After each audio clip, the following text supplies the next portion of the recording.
Ia uite, ai văzut asta? Stai mă, și uite acolo. Rațiofon Podcast. În fiecare săptămână.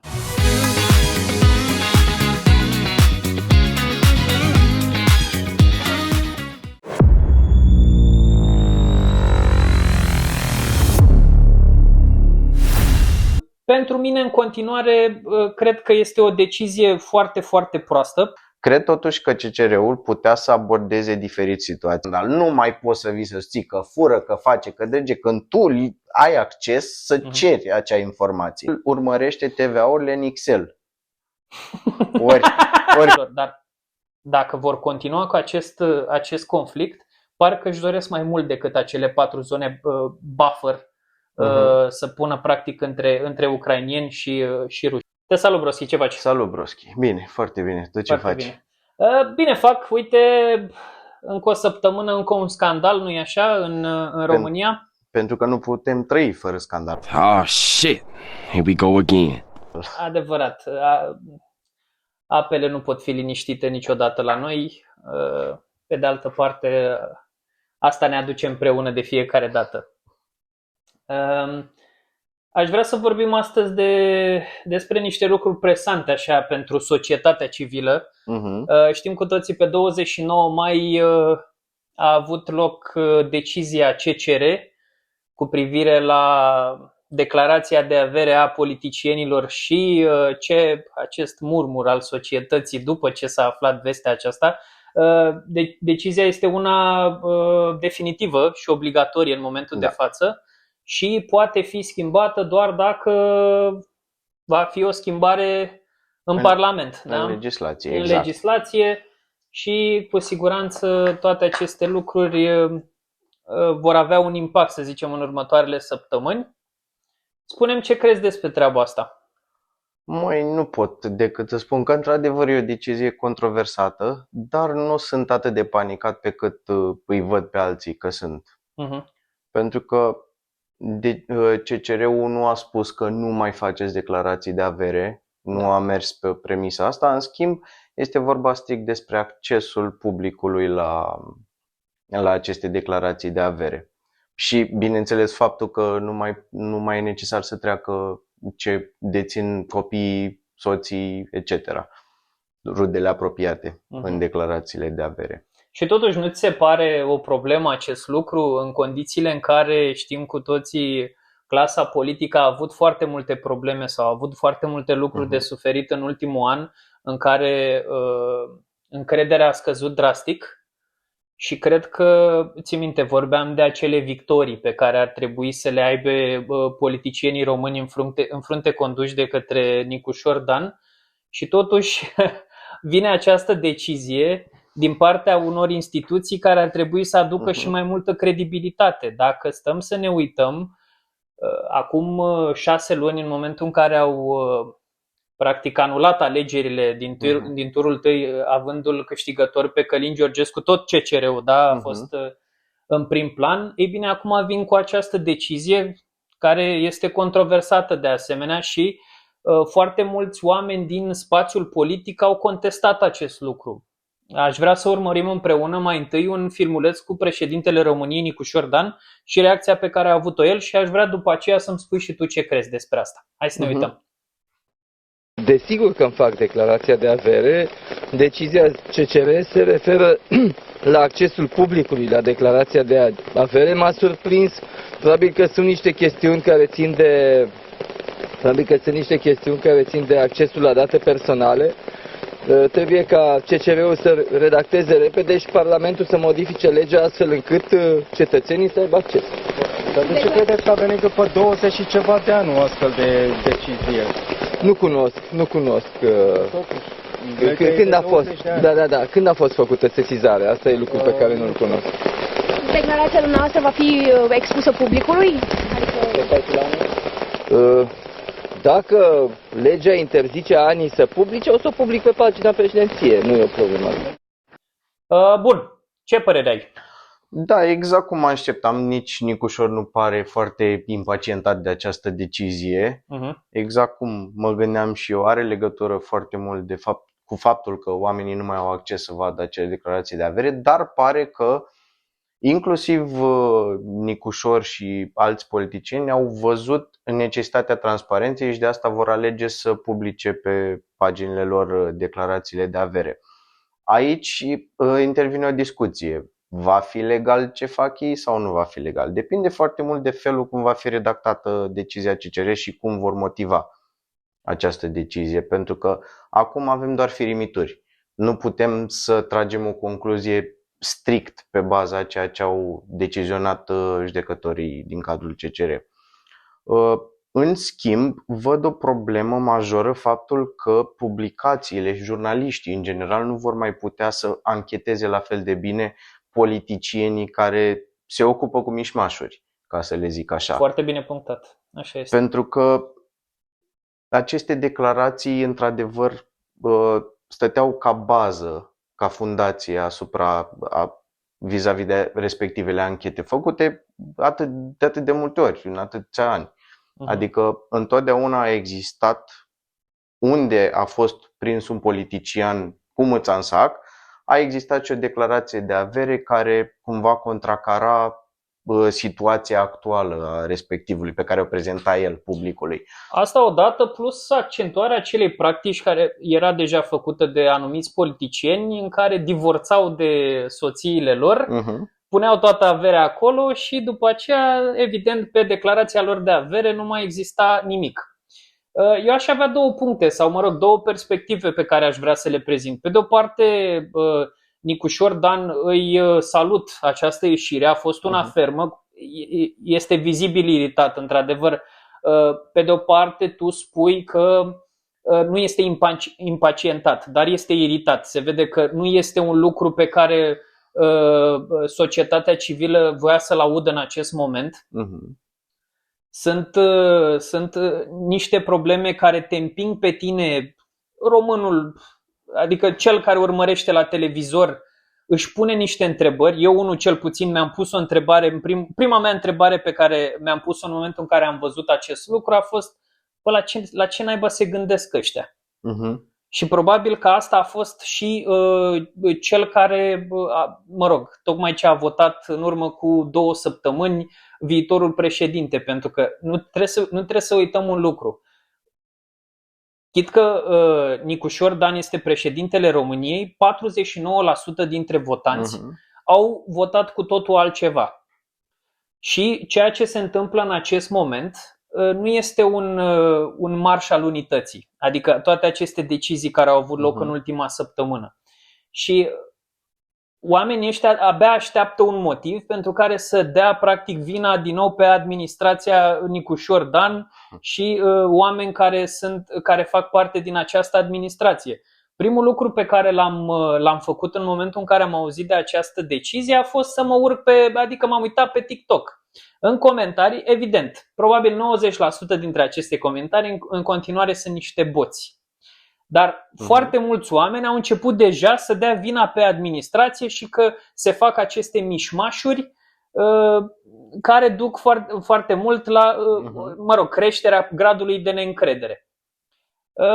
Pentru mine, în continuare, cred că este o decizie foarte, foarte proastă.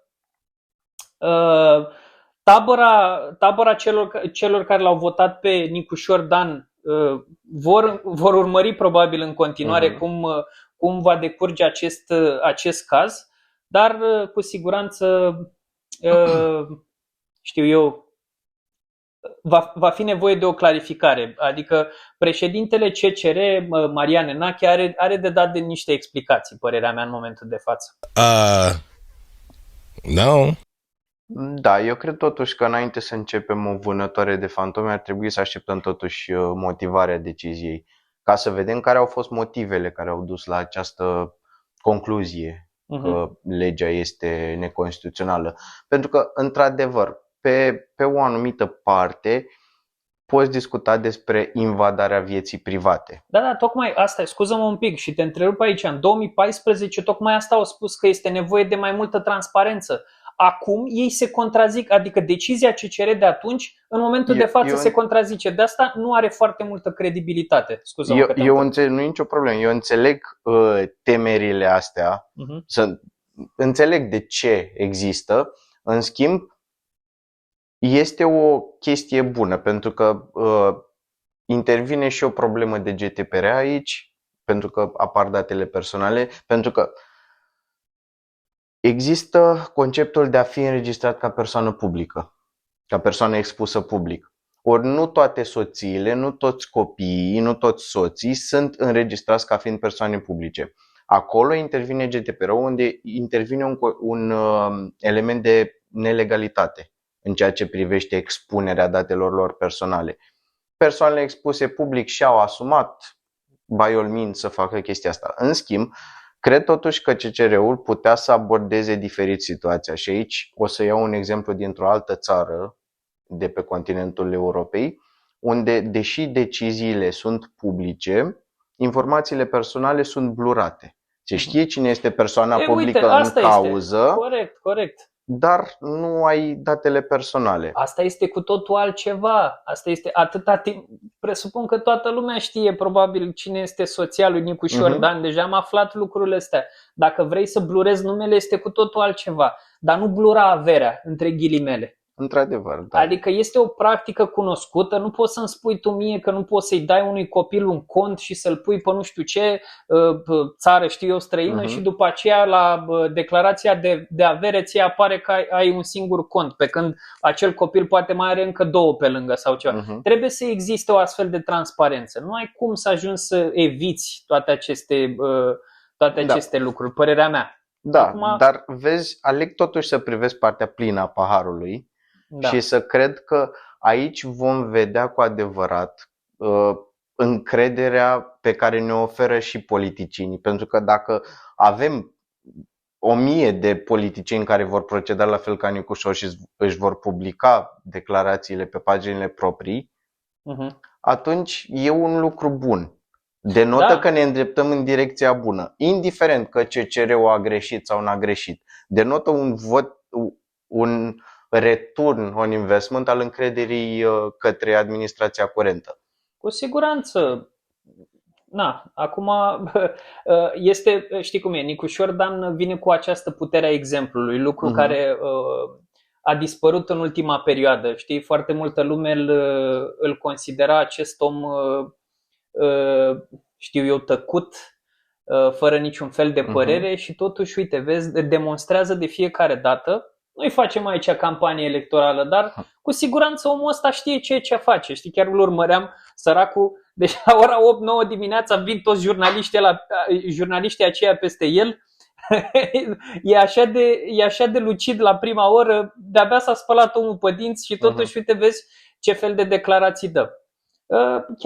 Chiar va fi de urmărit. Într-adevăr, nu este ceva ce, știu eu, ar trebui să ne impacienteze și dintr-o dată toată clasa politică este coruptă, toți vor fura din momentul ăsta, toată lumea își va face cât un cont fantomă pe în Seychelles sau știu eu pe unde se mai practică treaba asta. Dar vorba ta, chiar am urmărit și eu și am încercat pe cât posibil să văd și în alte țări care este această practică. Vezi, în Franța în continuare declarațiile sunt publice, în Germania nu, de exemplu, în Italia sunt, în Polonia sunt, în Suedia sunt, în Ungaria sunt. Adică România, știi cum e, deja e un regres chestia asta. Scuză-mă că te întrerup, dar aici cred totuși că trebuie făcută o distinție și e foarte important de ce instituții de integritate vom avea. Pentru că poate în celelalte state menționate de tine, deși sunt publice, nu trebuie văzut cu atenție pentru cine sunt publice. Pentru că dacă sunt pentru toți cetățenii și asta e majoritatea cazurilor, atunci da, probabil România ar fi trebuit să urmeze exemplul. Dar dacă într-adevăr sunt și multe state unde, deși sunt publice, nu sunt publice pentru oamenii să le acceseze când vor ei, ori fie fac o cerere către instituțiile statului, fie sunt doar pentru instituții acreditate, trebuie văzut care e logica acolo, pentru că statele acelea funcționează și ele posibil din punct de vedere administrativ la un nivel mai înalt decât România. Da, înțeleg punctul tău de vedere, dar haide să o privim așa, istoric vorbind. România, din punct de vedere al politicienilor, nivelul de corupție este foarte ridicat. avem nevoie de așa ceva. Eu înțeleg că vorbim de GDPR, că vorbim de viață privată, dar încrederea în politicianul român este foarte scăzută. Pe lângă faptul că foarte mulți au aceste posturi fantomă, sinecuri, în care n-au ajuns să dea niciun fel de randament, și încearcă, adică sunt și corupți și încerc să delapideze statul și să aibă tot felul de, știu eu, salarii din acestea astronomice prin care nu se justifică activitatea lor. De asta măcar acest leverage, da, pe care îl avea românul, în care putea să-și pună această întrebare, pentru că este important să ne punem, de unde are ăsta banii ăștia, mă? Ce a făcut, mă? De unde are mașinile astea? Pentru că avem o grămadă de exemple. Vezi, dacă nu mă înșel, domnul de la Consiliul Județean din Vaslui, care a fost prins în flagrant. I-au găsit în portbagaj, nu știu, 100.000 de euro sau ceva de genul. Vorbim de cel de la Sinaia, primarul de la Sinaia, Oprea. Are o casă în mijlocul Sinaia. De unde poți să ai? Nu poți să ai o astfel de casă doar din salariul de primar. Salariul de primar este 10.000 de lei. Trebuie să spui niște întrebări. Exact. Vorbim după aia de conducătorul Consiliului Județean Prahova. I-a cumpărat soției 2 Lamborghini. Hai, bă, să fim serioși. De unde poți să aduci Lamborghini? Deja e Înțelegi ce vreau să spun? Sunt niște lucruri de care oamenii au nevoie. Au nevoie să se agațe și, evident, totodată aici aș putea pune și jurnaliștii din România. Au nevoie de aceste informații. Din punctul ăsta de vedere sunt foarte de acord. Au nevoie. Într-adevăr, se pot face la cerere. Cum ai spus și tu, poți să ajungi să îndepărtezi numele soțiilor.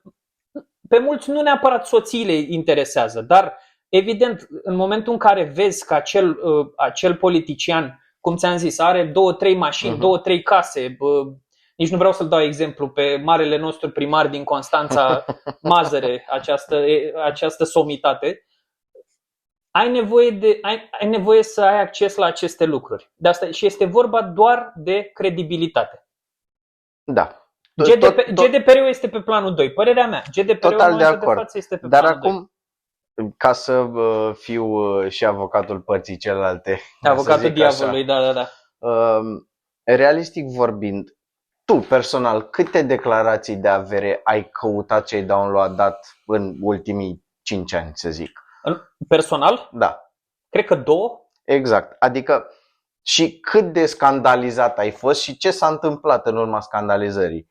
Băi da, vezi, aici tu pui problema dintr-o altă perspectivă. Exact, tocmai asta încerc să fac. Perspectiva absenteismului și faptul că nu vrei să te implici mai departe. Dar să zicem că peste 5 ani de zile fiecare român se gândește să-și facă un cont de YouTube și să pornească o investigație pe marile puteri sau marile personaje din România. Automat fiecare va... Deci depinde de purpose, da? Depinde de scopul pe care l-ai tu în urmă. Pentru că acum 5 ani eu nu aveam un scop să caut aceste lucruri. Erau mai degrabă, l-am văzut pe Mazăre într-un Ferrari cu o blondă în dreapta și zic, în mintea mea eram, băi, ești nebun, mi-ar plăcea și mie să fiu primar. De-aia pot să-mi iau Ferrari, ești nebun? Lasă blonda, că Ferrariul, asta era, înțelegi ce vreau să zic? Eu înțeleg. Adică la sfârșit, Dar pe partea cealaltă, dacă totuși în 5 ani de zile apar 11.000 de români care vor să investigheze, vor să tragă la răspundere, trebuie văzut dacă la momentul respectiv instituțiile de integritate, care ele vor avea acces în continuare la aceste declarații de avere, dacă vor putea fi abilitate să elibereze la cerere acele declarații. Am înțeles. Pentru că acolo se elimină orice urmă de scandal. Nu mai poți să vii să ții că fură, că face, că drege, când tu ai acces să ceri acea informație. Cu siguranță. Și asta zic, absenteismul ăla există din păcate în România și este foarte puternic.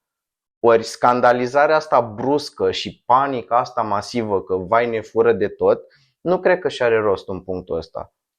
Eu cred în continuare că avem, sau mă rog, societatea românească are acest PTSD pe care l-a trăit în ultimul an, știi? Absolut. Și la fiecare scandal, vezi, chiar și de o astfel de anvergură, e destul de mare să spunem, lumea este siderată, știi? Adică vrea pe cât posibil să mărească sau să facă ceva major din acest lucru, știi? are nevoie de dramă, cum spuneam la început, are nevoie de mai multe subiecte, știi? Evident, televiziunile amplifică foarte mult acest lucru, sentimentul. Chiar am urmărit azi o televiziune foarte importantă din România, nu o să-i dau nume, nu facem noi reclamă aici și știm cu toții că nu suntem mari fani ai televiziunilor. Chiar așa am început. Da. Nu suntem mari fani ai televiziunilor, dar că vrem că nu vrem, fac și ele parte din acest fenomen. Odată la 5 minute se transmitea aceeași știre și un pic și mai agresiv, mai aducea cât un analist, care analistul acela spunea de neacceptat, va distruge tot sistemul juridic, nu va mai exista credibilitate, politicienii vor cădea în cap. Și abia după ce făceau asta timp de 30 de minute, punea declarația lui Nicușor timp de 2 minute și spunea, știi cum e, cu vocea lui așa calmă și va zice, da, vom urmări ce se va întâmpla, cred că este mai degrabă, cum ai spus și tu, pe partea aceea cu GDPR-ul, vom vedea în următoarele zile ce se va decide, dacă se va decide ca ANI să nu mai publice declarația de avere, o voi publica eu pe pagina administrației prezidențiale. Încă 30 de minute. Aoleu, nebunie, toată lumea, nu mai avem declarații de avere. S-au dus toți banii la soții, la neveste, la copii, la amante. Mamă, repede, hai să căutăm. Înțelegi? Panica asta. Exact, asta. Scuză-mă că te întreb. Despre panica asta vorbesc, că nu Până e și necesară. mie mi-a crescut tensiunea, știi? Nu este necesară deloc. Incredibil. Se creează un fenomen de ăsta. Am văzut chiar pe Reddit zilele trecute, când a apărut chestia cu decizia CCR, un astfel de fenomen unde un tip care părea cu toate țiglile pe casă, a votat Nicușor, a spus și el, toată viața am votat corect și acum vin ăștia și ne fură. Acum parcă l-aș fi votat pe Simion din ură. Adică, vezi tu, exact. Poate și extremiștii ăștia de care am tot vorbit și pe care am tot menționat, poate la rândul ei au trăit o chestie similară și de aceea în timp au devenit cum au devenit. Exact. Adică sunt o consecință a ceea ce se întâmplă. Absolut. Da. Bine, și o consecință a lipsei de educație, dar aici nu vreau să intru în polemici pentru că de-abia am terminat. L-am avut pe Funeriu ca ministru al educației. De-abia am terminat subiectul suveraniștilor. Hai să-i lăsăm și pe ei să se odihnească un pic, că prea i-am atacat în ultima perioadă. Fun fact, au început să mă întrebe, mai ales de când am început acest canal de YouTube, și familia și, parte din grupul nostru de prieteni, dacă nu cumva îmi este frică de suveraniști. Exact asta a fost întrebarea, știi? Wow. Dacă nu cumva mi este frică de suveraniști. Nu mi este frică pentru că încercăm pe cât posibil să ne spunem părerea. Dialogul pentru mine este foarte important. Exact. Este ceva ce cred că ne va duce la un alt nivel și cred că de asta are nevoie societatea în ziua de azi. Pe lângă faptul că sunt foarte mulți oameni care nu sunt capabili să înțeleagă părerea celuilalt și primul lucru pe care îl fac este să înjure sau să-l arunce în groapă părerea celuilalt. Dar este nevoie de dialog. Fie că ne place, fie că nu. De foarte multe ori și eu am pierdut argumente, am încercat pe cât posibil să-mi expun părerea cât se poate de transparent, desigur. Evident, fiind o fire competitivă, am încercat pe cât posibil să câștig acel argument. Da. Dar trebuie să înțelegem și realitatea din care facem parte în momentul de față. Da, și mă bucur că ai punctat de realitate, pentru că și oamenii aia care primul lor instinct e să înjure, să atace, etc. Acolo la fel intervine trăirile pe care le-am avut de-a lungul timpului, unde cel mai puternic supraviețuiește, e ca o junglă, știi? Că nu degeaba sunt atâtea melodii unde orașul e ca o junglă, viața e ca o junglă, etc. Unde cel puternic supraviețuiește. Dar trebuie să vadă că puterea nu se măsoară prin cât de mult ataci și cât de mult înjuri și cât de tare urli. Da. Nu acolo e puterea adevărată. Puterea adevărată consider eu că e să înțelegi și perspectiva celuilalt și în final, ca o finalitate, dacă tot nu aveți păreri similare, să înțelegi că we agree to disagree până la urmă. Corect, pentru că fiecare are dreptul la opinie, fiecare e îndreptățit să creadă așa este, da? cu tărie în ceea ce trăiește. Da. Și de aceea noi înfruntăm ideile, nu oamenii, ca și curentul suveranist. Noi îl înfruntăm curentul și nu oamenii din spatele lui. Că ne legăm de una de alta de ce au spus oamenii, la fel, putea fi spus de oricine. Ca în orice poziție ideologică există și lucruri bune. Modul în care a fost transmis mesajul de reprezentantul suveraniștilor este un lucru cu care eu nu am fost de acord. La sfârșitul discursului pe care l-a avut Nicu Șordan, mi-a câștigat încrederea. Ăsta este adevărul. A avut mai multe plusuri decât celălalt. Știi? Balanța oarecum s-a dus către el. Cred cu tărie că a fost candidatul accesibil pentru perioada pe care noi o trăim în momentul de față. Da. Sunt foarte curios totuși ce părere au avut cei din politica externă vis-a-vis de tot ce se întâmplă în România. Pentru că la nivel european pot să-ți spun sigur că nu e privită cu ochi buni decizia asta a CCR-ului din punct de vedere al lipsei de transparență. Nu știu pe partea de alianță cu America. Ai vreo idee? Din câte știu, în momentul de față, America, prin politica externă pe care Trump vrea să o adopte, ei sunt imparțiali. Adică orice decizie are fiecare stat, încearcă să o respecte sau, să o susțină. Trebuie să existe acest status quo în decizia unui stat și nu vor să se implice. Deci, mai degrabă, neutralitate ar trebui, cred eu că ar fi termenul în momentul de față legat de partenerul nostru, Statele Unite. Am înțeles, asta e super. Dar cred că vom discuta totuși mai mult despre Trump acum, odată ce o să vedem acel video și să să trecem în revistă. Înainte de asta aș vrea să-mi povestești un pic, că vorbeam înainte de Bolojan și ce a făcut în ultima perioadă. Știm un pic să trecem în revistă. Deja se știe, există foarte multă susținere în spatele lui Bolojan. USR-ul, UDMR, PNL evident îl susțin pentru a lua postul de prim-ministru. Încă există, deși am observat din discursul lui ajută-mă, te rog, președintele interimar al PSD-ului, Grindeanu, da, din discursul lui, că nu ar fi o problemă ca Bolojan să fie prim-ministru, ci mai degrabă este o problemă de programe și practic unde s-ar duce următoarele inițiative. Deci practic Grindeanu ar vrea să vorbească mai întâi despre programe și abia după este problema numirii primului ministru.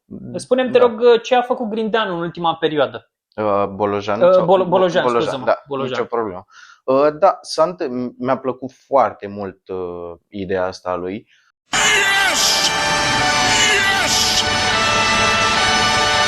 A contactat foarte mulți oameni din mediul de afaceri. Am aflat de la Iancu Guda, printre care și el a fost contactat de către Bolojan,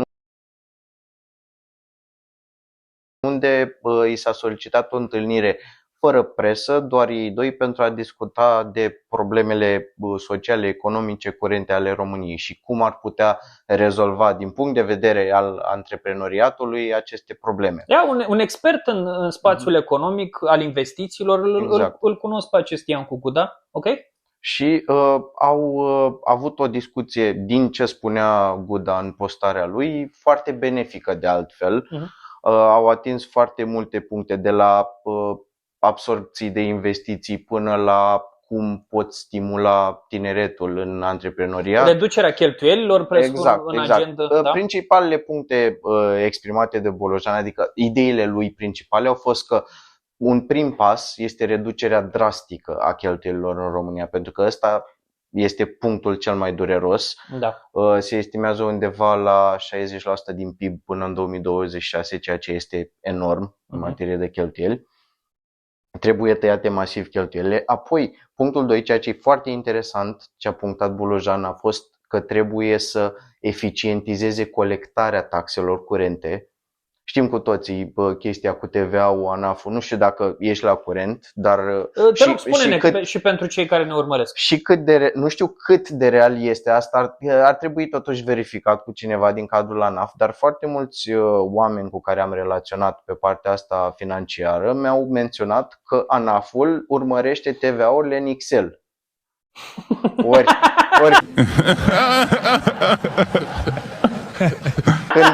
Ori când ajungi la final, da, Facem un beluca. ori când ajungi la finalul Excel-ului, până ajungi la finalul Excel-ului, trebuie să o iei de la capăt pentru anul următor. Și aici e eficiență zero, nu ai ce să faci. Și tind să cred că e adevărat, pentru că ai văzut după cât timp ajung scrisorile de la ANAF. Da. Adică este incredibil, decizii de impunere pentru anul 2022 primit în 2025, dau un exemplu pe care l-am văzut personal. Scuză-mă, Da. Pentru mine este un singur lucru pe care aș vrea să-l discut din punct de vedere al taxelor, al ANAF-ului și, mă rog, toate aceste directive pe care le propune Nicu Șordan în tandem cu Bolojan. Eu cred că, într-adevăr, creșterea taxelor poate fi evitată. În momentul în care începi să cauți mai adânc și vezi că colectarea taxelor este undeva la 70% pe TVA, după care încă vreo 30% din oameni nu-și plătesc absolut deloc impozit, adică bani sunt și sunt tot felul de sporuri la stat, sporuri care nu au niciun fel de, adică în momentul de față nu au niciun fel de înțeles. Bani s-ar găsi și în momentul de față cred că undeva la 10-15 miliarde în următoarele 6 luni, adică ce a mai rămas din exercițiul acesta financiar, se pot obține. Sunt lucruri fezabile. Doar că trebuie să intrăm foarte adânc și responsabil în acele cărți. Acum, problema cea mai mare este că acele cărți, cum ai spus și tu, sunt în Excel-uri. Excel-uri probabil făcute, Doamne, nici nu vreau să mă gândesc în ce fel, cred că pe culori. Că altfel nici nu pot să conștientizez în ce. Nici nu vreau să mă gândesc la ce e acolo, este incredibil. Bani ar fi. Trebuie doar să fim puțin responsabili și să căutăm toate aceste conturi fantomă și modul în care au ajuns toate primăriile, că ăsta este iarăși un subiect pe care lumea nu l-a abordat în ultima perioadă, este toate aceste firme care sunt în faliment, firme create de primării din România. Nu știu dacă știi, dar foarte multe din aceste firme, pentru că asta este o practică a primăriilor, își creează firmă pentru asfaltat, își creează firmă pentru pus trotuare. Toate aceste firme lucrează în pierderi. Și practic faci împrumut la împrumut. Hai totuși să ne oprim un pic din a face trotuare în următoarele 6 luni. Nu cred că asta este problema pe care noi trebuie să o trăim în momentul de față. Putem să lăsăm trotuarele la o parte și să putem să stabilizăm legerul, da? Adică cărțile pe care se fac practic toate aceste calcule. Este atât de simplu, adică trebuie cineva responsabil care să înțeleagă că în momentul de față nu sunt bani. Să nu mai spunem de ultimii 4 ani în care s-au făcut măriri de salarii, măriri de pensii, măriri pe datorii. Ăsta este adevărul. Nu ne convine, pare rău, dar ăsta este adevărul. Și la un moment dat trebuie să ne oprim de undeva, știi? Trebuie să ne oprim. Trebuie totuși văzut și cu firmele astea în pierdere, pentru că tehnic vorbind, ele nu sunt o idee rea. Nu sunt o idee rea, de ce? Pentru că elimină responsabilitatea patrimonială a primăriilor. Pentru că primăriile trebuie să aibă fonduri pentru salarii, pentru investiții de natură publică, etc. Și automat, odată ce separi patrimoniul respectiv, este mai ușor de gestionat. Problema apare, cum ai zis și tu, că acele companii funcționează în pierdere.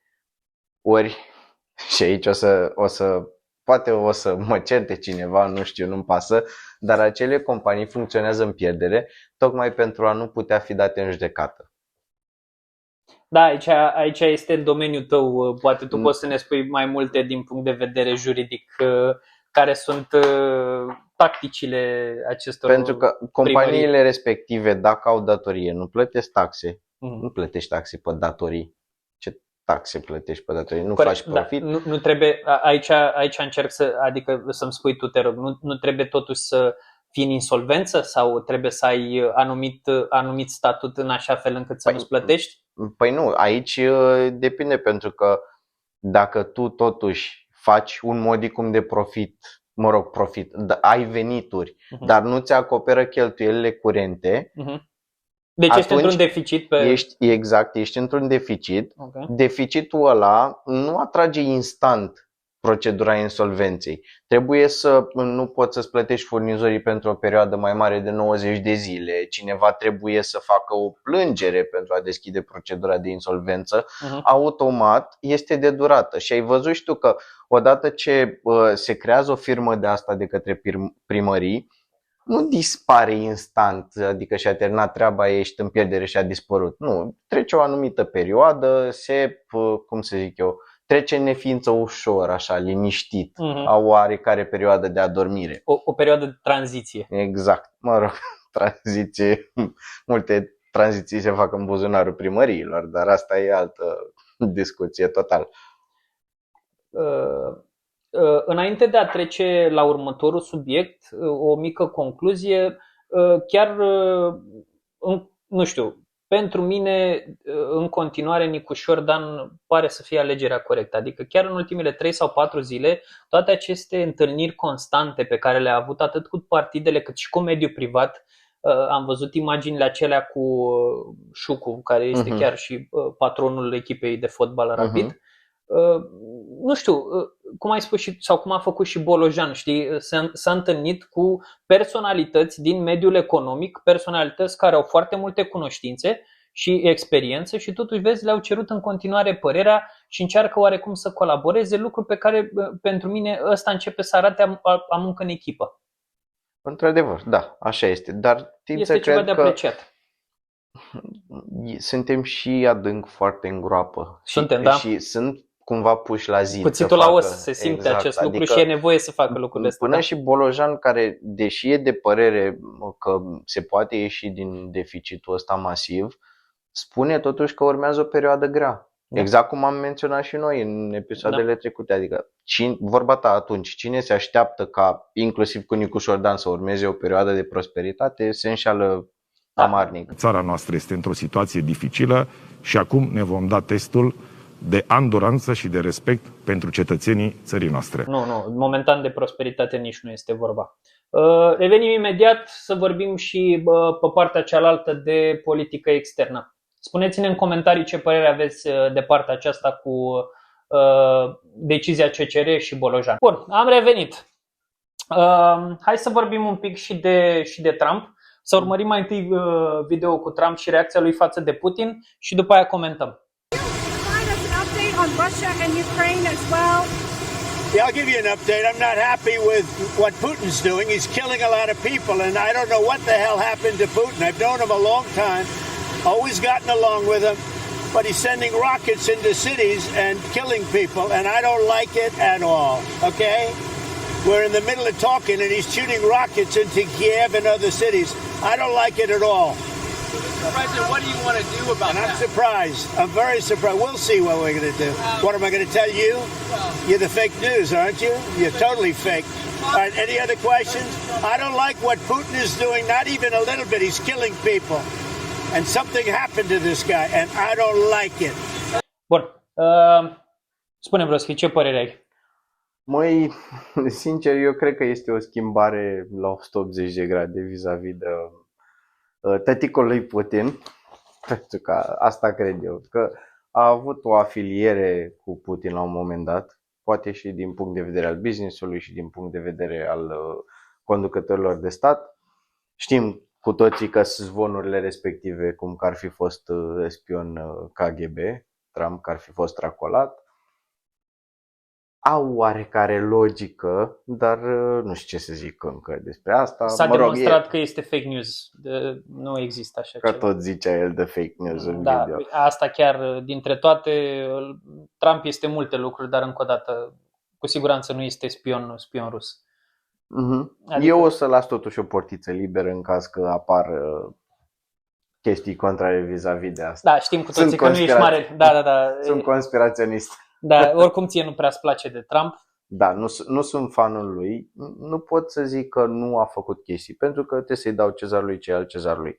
A avut niște măsuri concrete, coerente. Își dorește în continuare să facă cei mai buni pentru americani, ceea ce cred că ar trebui să fie Și își dorește ideea și unui oprirea lider de războiului, stat. care e bine, benefică pentru toată lumea. Despre ce vorbim? Nu putem spune că nu se implică în a opri acest război. Într-adevăr, însă inițial a avut acea poziție cum că Ucraina e agresorul și nu victima. Aici e debatable. De asta și zic că e o schimbare majoră la 180 de grade vis-a-vis de Putin. Da, ăsta este primul lucru, numărul 1. Se vede schimbarea aceasta majoră, s-a uitat direct în cameră și a spus I don't like it. Da? Deci practic nu-i place deloc ceea ce face Putin în momentul de față. Cu siguranță asta îngreunează negocierile. Nu poți să te pui la masă și o zi mai târziu omori 20 de copii, bombardându-i în somn sau știu eu ce alte mizerii ajunge să facă, știu eu, armata rusă. Este o schimbare. Foarte multe surse spun că Trump deja se gândește la o schimbare de strategie. Deja putem vorbi probabil de niște sancțiuni majore asupra Rusiei. Aș vrea să punem aici și tweet-ul lui Medvedev.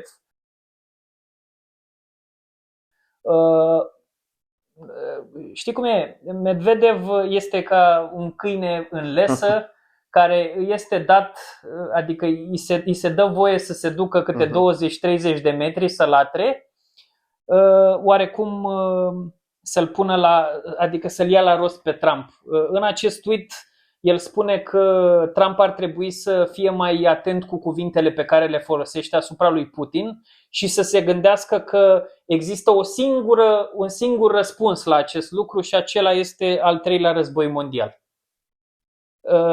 Deja pentru mine rușii nu mai au niciun fel de credibilitate. Adică este clar că vor să continue acest război. Nu ai cum. Deci, dacă nici până în momentul acesta nu te-ai hotărât că trebuie să existe un ceasefire și din punctul acela să începi să vorbești de pace și o pace îndelungată, desigur că nu vorbim, pe de o parte să fie de bun augur pentru ucrainieni, evident de bun augur și pentru ruși. În momentul, cum o văd eu, în momentul de față, toate acele teritorii nu cred că vor mai putea fi luate înapoi. De Crimea nici nu mai vorbesc, că e luată din 2014. Practic, administrația Obama a lăsat să se întâmple acest lucru. Dar toate acele 4 zone cred că vor aparține rușilor în urma negocierilor. Dar dacă vor continua cu acest conflict, parcă își doresc mai mult decât acele 4 zone buffer să pună practic între ucrainieni și ruși. Totodată am văzut, dacă nu mă înșel, chiar înainte să venim aici, din administrația Trump au recunoscut faptul că pentru prima oară direct au recunoscut acest lucru, că Ucraina cu siguranță nu trebuie să facă parte din NATO. Până acum au existat niște tatonări, niște eschive, adică au încercat pe cât posibil să o înflorească în așa fel încât să existe o speranță pe viitor. În momentul de față recunosc cu adevărat problemele de securitate pe care le invocă rușii. Deci este destul de important acest switch, știi, în dialog. Vom vedea ce se întâmplă, dar nu este deloc simplu și rușii o fac să fie așa. A spus și Trump în acest filmuleț pe care l-am urmărit, sau mă rog, în continuarea lui, mai așteaptă 2 săptămâni. Nu știu ce se va întâmpla în aceste 2 săptămâni. Eu totuși aș vrea să văd un pic mai multă implicare și din partea Europei. În continuare, Europa nu spune decât că Putin este un dictator. Cu toții știm acest lucru, da? Este un criminal, Putin, da? Nu poți să vii doar cu aceste argumente. Trebuie deja să începi să aduci o altă tactică de negociere. Pe de o parte, Trump, vezi, prima oară a încercat să facă lumea să conștientizeze că rușii nu vor dispărea mâine, da? Și peste 50 și peste 100 de ani Rusia va fi acolo. Fie că ne place, fie că nu, Rusia va fi acolo. Dar asta nu înseamnă că nu putem să ne punem la masă, să discutăm, să ajungem la un acord. Pe de altă parte, Europa nu are acest dialog. Europa nu vede decât o izolare completă de tot ceea ce înseamnă Rusia, lucru care va duce mai târziu la un conflict continental, părerea mea. Trebuie să ajungă la niște directive clare în care să se stabilească practic niște principii, știu eu, principii măcar rezonabile, da, mulțumesc, încât să se mențină pacea regională, dar eu în continuare o să-i dau credit lui Trump pentru că încearcă să facă ceva. Este dificil, e una dintre obiectivele pe care și le-a impus la începerea mandatului. Încă n-a reușit să facă acest lucru, dar cred că va avea foarte, foarte mult de suferit dacă Trump va schimba foaia. Și asta este o amenințare pe care americanii au pus-o pe masă și pe care Medvedev, cum spuneam mai devreme, a contestat-o, ba chiar a revenit cu o altă amenințare. Nu știu dacă în momentul de față Rusia își permite un conflict direct cu NATO. Da. Și nu există niciun fel de win-win situation în momentul ăsta. Dacă se ajunge la genul ăla de conflict, s-a terminat tot. Adică, absolut. That's it. Adică... Și uite, mă bucur că ați în discuție. De ce îl consider eu pe Trump, că am zis în episodul trecut, un clov? Pentru că vine și face astfel de afirmații, cum a fost în campanie, că dacă vin eu, războiul se termină în X zile. Da. Adică astfel de afirmații sunt pur neadevărate, nu și-au rostul și denotă o lipsă de realism cumva din parte, prezentată de el. Că poate el în spatele ușilor închise poate nu credea acest lucru, dar își face o astfel de promisiune și oamenii chiar cred asta pentru că se bazează ca un lider să facă ceea ce spune, nu? Că despre asta e vorba. I-au adus la masă pe ruși? Au negociat, s-a dus Witkoff deja de câteva ori în Rusia și a discutat chiar direct atât cu Lavrov cât și cu Putin pe seama încetării războiului. Deci primul pas a fost atins, acela că trebuie să reiei comunicațiile, da? Totodată au avut cel puțin 2 apeluri telefonice până, din câte știm, sau ce a declarat Trump cu Putin. Deci 2 le-a avut.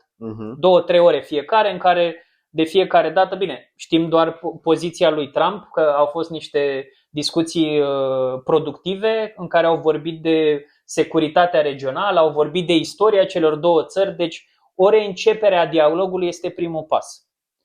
După aceea a fost reînceperea discuțiilor diplomatice.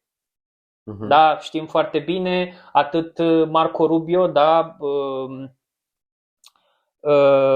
State Secretary, cât și reprezentantul rușilor Lavrov s-au întâlnit în Arabia Saudită și au discutat pe seama acestui.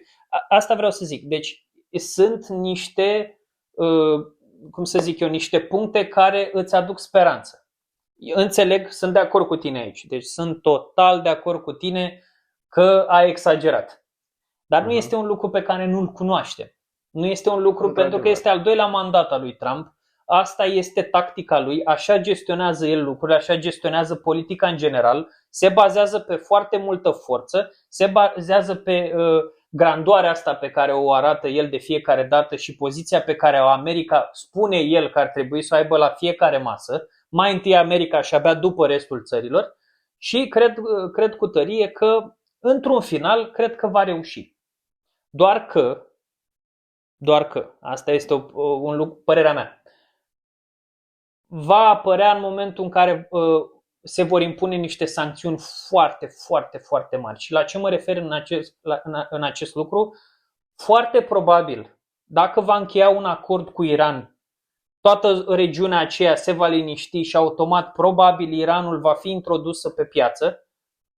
Asta dacă vor ajunge la o înțelegere cu regimul de la Iran, regimul din Iran, deși e foarte, foarte puțin probabil, pentru că acolo asta înseamnă și implicarea Israelului. O să vorbim ulterior într-un alt episod și despre asta, dar după aceea sunt aceste discuții pe care le-am discutat în episoadele trecute cu înțelegerea pe care au avut cu chinezii. Deci ce vreau să zic este, prietenii Rusiei încep să dispară și ușor, ușor se aliniază cu americanii. La asta mă refer. Nu mai au foarte mulți aliați.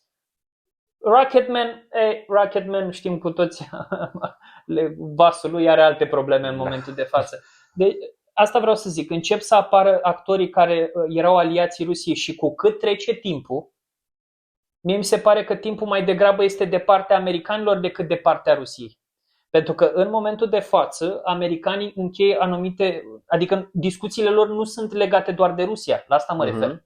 Au tot felul de acorduri. Vezi vizita pe care a avut-o Trump, istorică de altfel, acum o săptămână, două, în Orientul Mijlociu, unde el a declarat că ar fi încheiat afaceri în valoare de 5 trilioane de dolari.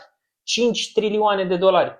Poate e mult, poate e puțin, exagerează, dar vorbim acolo de foarte mulți bani și marea majoritate a banilor sunt în petrolul pe care urmează să-l livreze. Deci sunt tot felul de înțelegeri.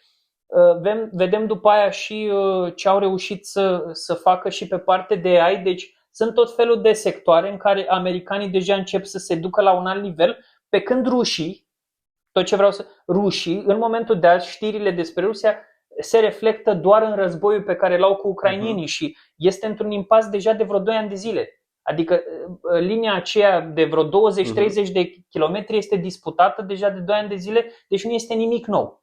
Trebuie și ei să vină cu ceva, pentru că în momentul de față PIB-ul Rusiei este în cădere liberă și 30 sau 40% din acest PIB este doar pe construcția de arme și muniții. Și la un moment dat trebuie să se oprească, pentru că dacă tu te bazezi doar pe arme și muniții și actorii sau prietenii tăi regionali care deja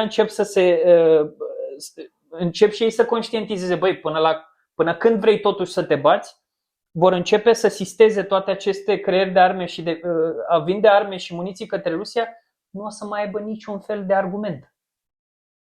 Da, pot să înțeleg asta. Totuși e un element periculos asta ce ai spus tu, pentru că Rusia, dacă va fi băgată la zid, asta sunt e sigur problema. că va reacționa urât. Pentru că rușii nu sunt genul de oameni care se lasă călcați în picioare și da, asta e, am încercat, am pierdut. Nu, Putin a zis de la bun început că vor merge până la capăt. Și aici asta a mers până la capăt, fie capătul Rusiei, care așa pare că se duce vertiginos în direcția aia, fie capătul celorlalți actori. În momentul de față, Rusia oricum este cea care... Bine, la câți oameni au murit, se preconizează undeva în jurul a 2 milioane de oameni, cu siguranță nimeni nu a câștigat. Dar dacă vorbim strict din teritoriu, Rusia a câștigat, da? Pentru că a preluat practic acele zone. Și foarte probabil la încheierea acestui război vor rămâne cu acele teritorii. Deci nu este ceva cu care Putin nu se va întoarce acasă. Pentru că, într-adevăr, există această presiune din partea generalilor pe care i are el în momentul de față. Există presiunea de a avea niște victorii. Pentru că în momentul în care se va termina acest război și va trebui să dai niște explicații clare la 100, 200, 300 de mii de mame, o să existe niște probleme. Cam asta a fost pentru episodul numărul 6. Sper că v-a plăcut. Știți combinația. Share, like, subscribe și un comentariu acolo. Puteți să ne mai spuneți. Și pe lângă asta, un mic disclaimer. În entuziasmul nostru de a produce content, de a veni către voi cu ultimele știri, s-a întâmplat în episoadele trecute să mai fi avut probabil niște greșeli gramaticale, niște dezacorduri. suntem oameni cu facultăți, adică avem diplome, noi nu suntem caciolacule, avem acasă, este în regulă. Da, n-am dat-o pierdută, dar încercăm pe cât posibil să nu ne edităm contentul. Asta este ceva la care am convenit împreună. Vrem să fim cât se poate de naturali, să încercăm să vă aducem ultimele detalii din, știu eu, fie că vorbim de știri locale, regionale, continentale sau chiar și globale. Așa că vă mulțumim frumos de înțelegere. Cum am spus, un comentariu ne ajută foarte mult și dacă aveți niște idei putem să discutăm. Corectați-ne gramatica chiar. Da. Nu ne afectează, nu luăm personal. Pentru că ne îmbunătățim în fiecare zi. Ne îmbunătățim și noi, asta este, mai greșim. Mulțumim frumos, să aveți o zi faină și ne auzim pe data viitoare. Oameni buni, ăsta a fost episodul de astăzi. Vă mulțumim frumos că ați vizionat acest episod din Rațiofoni. Ca de obicei, vă îndemn la o gândire logică și rațională și totodată așteptăm feedback-ul vostru, ca de obicei, și nu uitați un like, share și subscribe ca să împărtășim cu voi acest ecou al rațiunii.